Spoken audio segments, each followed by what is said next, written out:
Oi, turminha, voltamos agora para a nossa aulinha de ciências.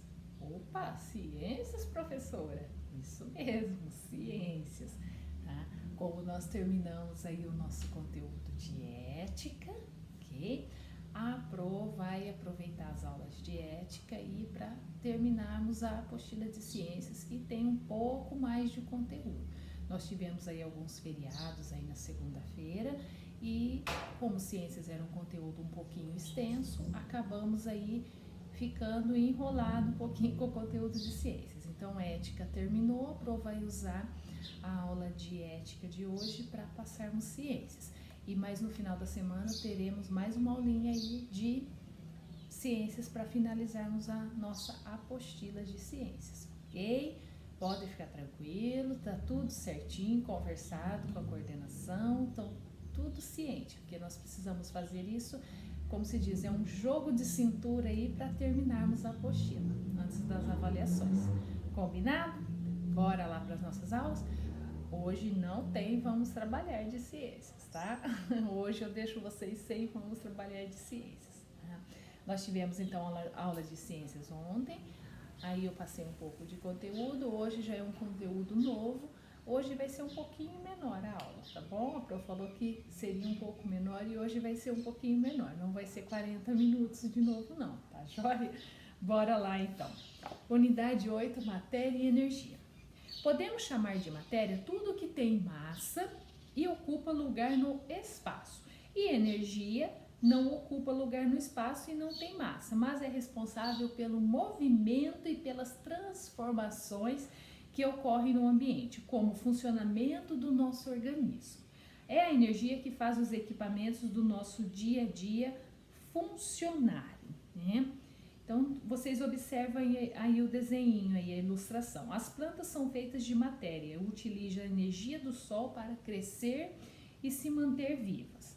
Nós somos feitos de matéria, utilizamos a energia contida nos alimentos para fazer nossas atividades, como brincar e estudar.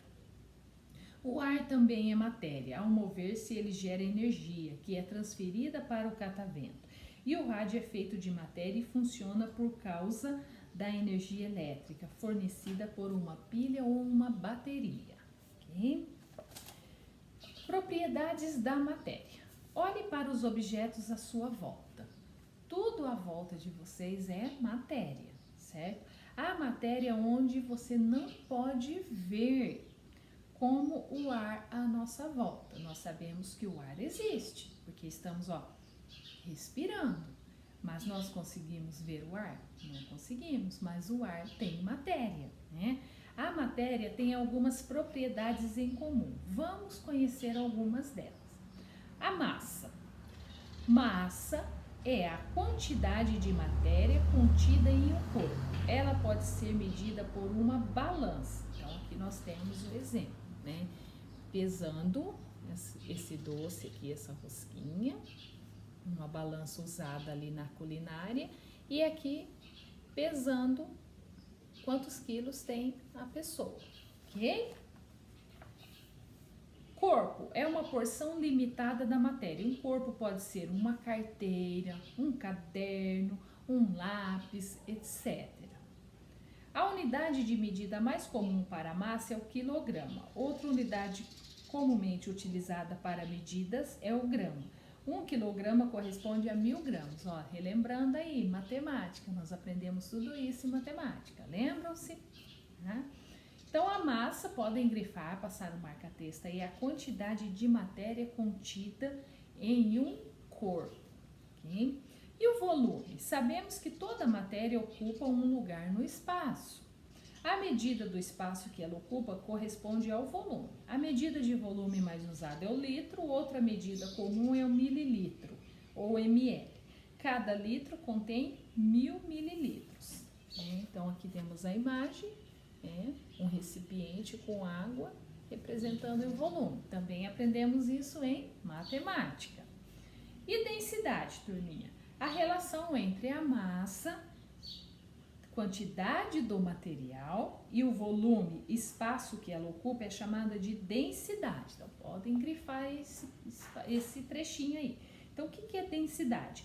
é a relação entre a massa, o volume que ela ocupa, a quantidade, aliás, é a relação entre a quantidade do material, da massa que ela ocupa e o volume, ok? Quanto mais massa houver em certo volume de um material, maior será a sua densidade. Assim, se o material for mais denso que a água, ele afundará nela, e se for menos denso, ele flutuará. Então, façam aí a experiência aí do boia ou afunda. Tem um videozinho no YouTube do desenho do Show da Luna. Não sei se vocês conhecem ou já assistiram.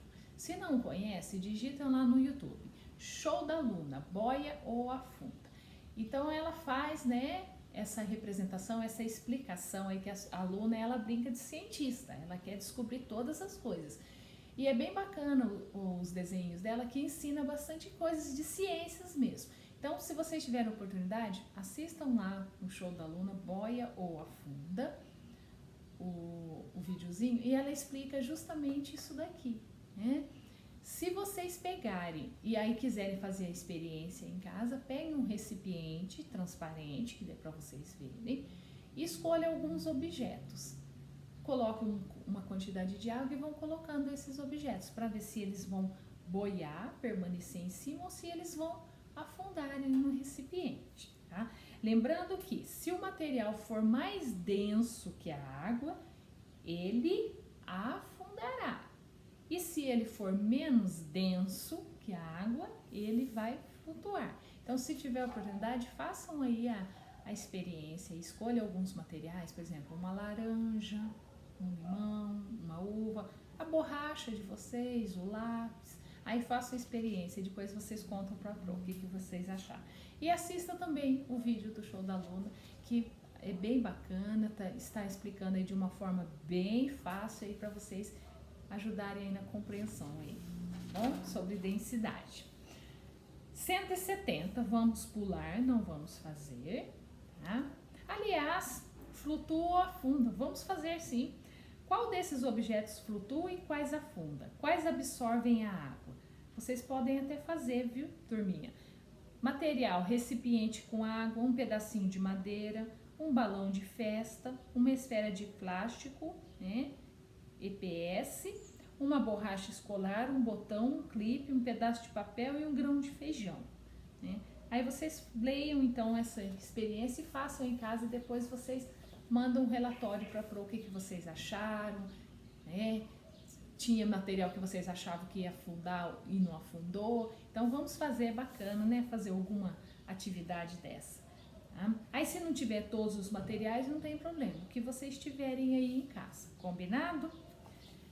Elasticidade, página 171. O volume da matéria é definido em corpos sólidos e líquidos. Entretanto, ele varia no estado gasoso. Um gás pode ser comprimido, ou seja, ter seu volume diminuído ou expandido, o que significa ter seu volume aumentado. Então, o gás no espaço, ele pode ser comprimido. Se ele for comprimido, ele diminui o volume. E se ele for expandido, ele aumenta o volume.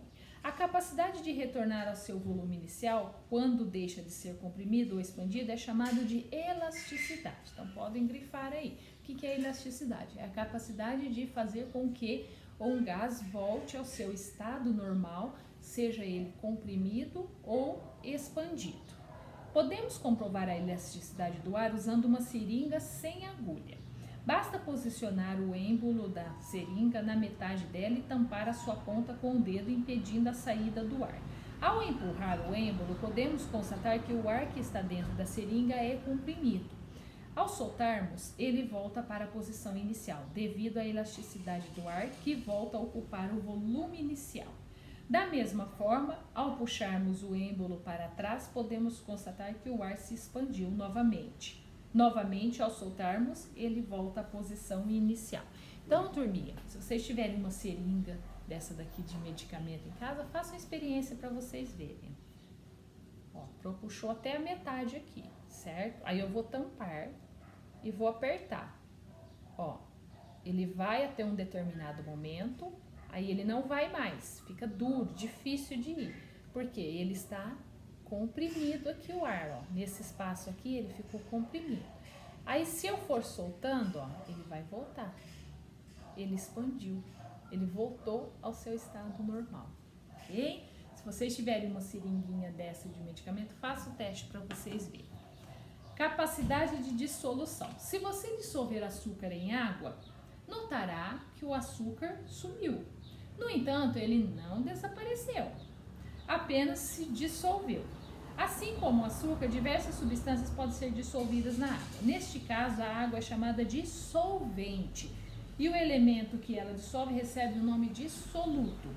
A água é considerada um solvente universal, pois possibilita a dissolução de praticamente qualquer soluto. Okay? Atividades, página 173. Então, temos aí 3 atividades, vocês vão observar, tá? Com base na imagem ao lado, responda as questões. Se pesarmos os 3 balões, qual deles terá maior massa? Por quê? 1, 2 ou 3? O 1 tá murcho, o 2 tem um pouquinho de ar e o 3 tem um pouco mais. Qual deles pesará mais? B. Qual balão tem menor massa? Por quê? 2. Identifique a propriedade da matéria envolvida em cada situação. 3. Qual propriedade da matéria possibilita ao mergulhador usar o cilindro de ar para respirar embaixo da água? Transformações da matéria.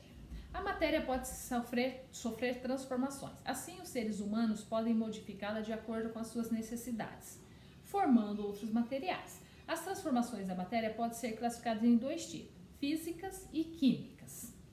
Transformações físicas são as transformações que não alteram a composição do material. Ao esculpir um objeto de madeira, por exemplo, a madeira pode ser cortada, lixada, montada com outros materiais, como acessório de metal e plástico, mas ela vai continuar sendo madeira, ela não mudou ali, né, o formato dela, não alterou a composição do material, ok? A fragmentação de um corpo, ou seja, sua divisão em pedaços, é uma transformação física. Quando um objeto ele é quebrado ou cortado, por exemplo, em pedaços, os seus pedaços ainda são do mesmo material. Então, como exemplo aqui, ó, esse vaso. Se ele for quebrado, vai gerar novos pedaços. Houve uma transformação física aqui. Só que esses pedaços são do mesmo material do vaso. Então, houve essa transformação física, mas não mudou ali a composição do material, ok?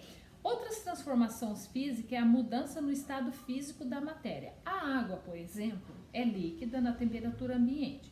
Se ela for aquecida, ela passa a ser gasosa, formando o quê? O vapor de água. Então, quando a mamãe vai pôr a água para ferver lá, para fazer o café ou para fazer comida, o que vocês observam?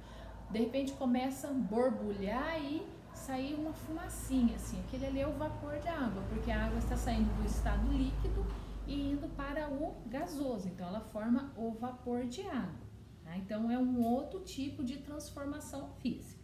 E se ela for resfriada, ela pode se tornar sólida. Se nós pegarmos a água, colocarmos na forminha de gelo e colocar lá no freezer ou no congelador da geladeira em nossa casa, ela vai ficar sólida, ela vai virar o gelo, ok?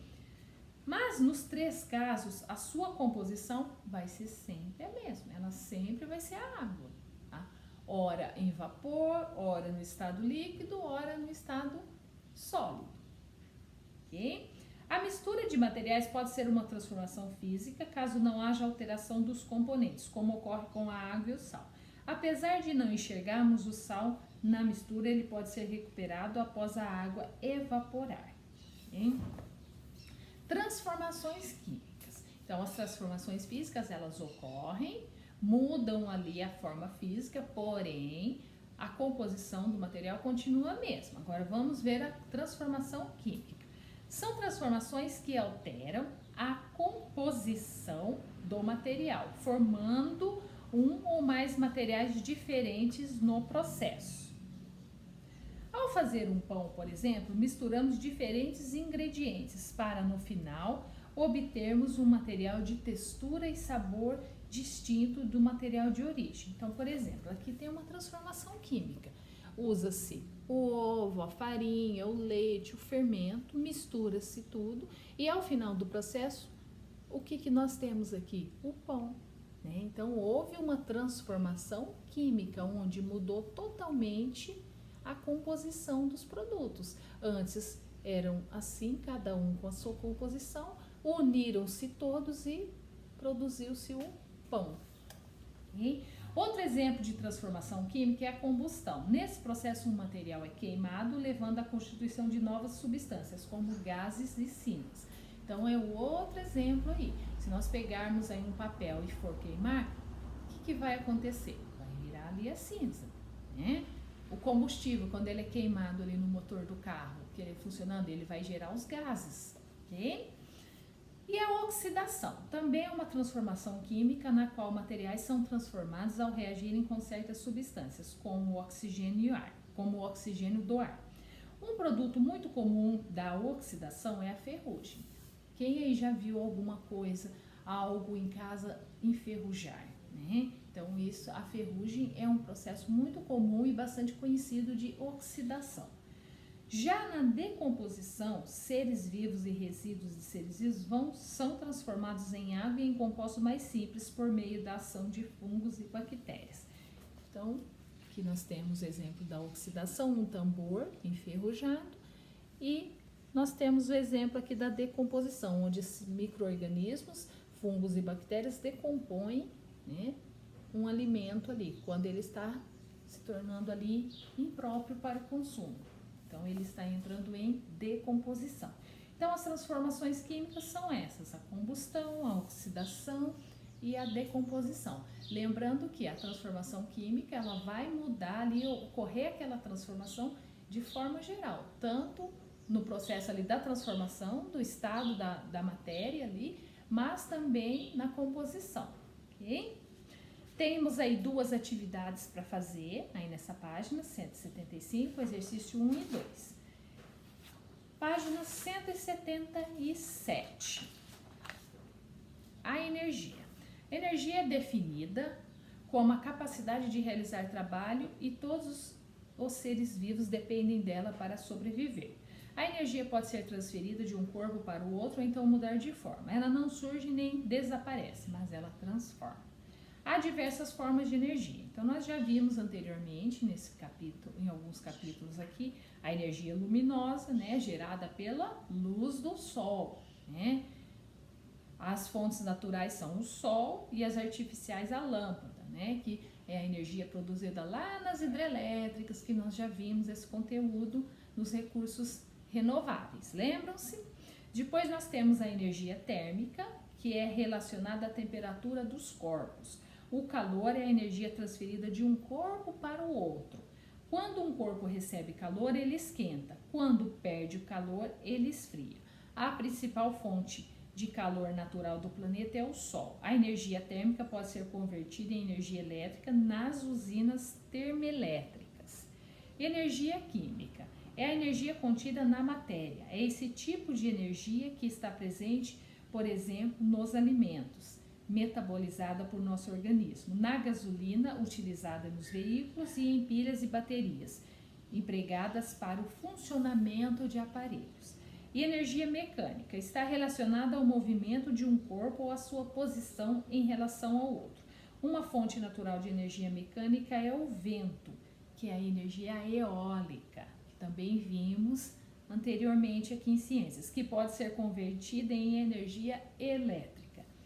E a energia elétrica, que é gerada em pilhas, baterias, usinas, sendo responsável pelo funcionamento de aparelhos elétricos ou eletrônicos. Tá? Então, aqui nós temos um resumo dos tipos de energia, né? Energia solar, a energia térmica, a energia química, como, por exemplo, o processo ali da transformação química dos alimentos que nós comemos, e a energia elétrica, ok? E página 178, temos aí mais 3 exercícios. É possível gerar alguma forma de energia sem uma fonte? Vocês acham que sem nenhuma fonte de energia consegue gerar energia? Sim ou não? Por quê? 2. Assinale a afirmativa errada e reescreva de forma correta na linha abaixo. Então, vocês vão assinalar, fazer um xizinho na afirmativa. Temos 4 aí. Vou dar uma dica. Uma delas está errada. Vocês vão assinalar, fazer um xizinho aí no quadrinho e vão corrigir da forma que é certa na linha abaixo. E o 3, indique nos casos a seguir qual é o tipo de energia inicial e em que tipo de energia ela se transforma. A letra A, um liquidificador ligado. Ele é energia o quê? Ele é energia elétrica, certo? Porque ele está ligado ali na tomada, na eletricidade. A partir do momento que ele começa a funcionar, bater ali algo ali dentro, ele se transformou em energia o quê?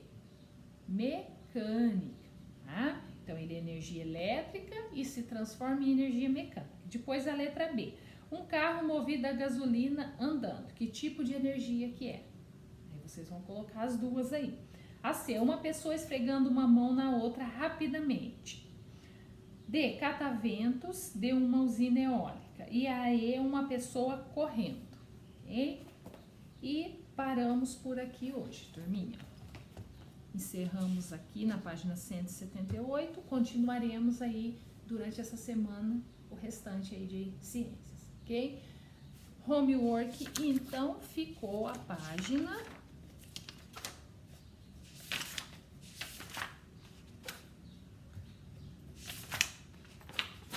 173, 175, que tem 2 perguntinhas, e a 178, ok? Hoje a Pro não vai deixar, vamos trabalhar em ciências, ok? Dúvidas, só chamar a Pro lá no WhatsApp.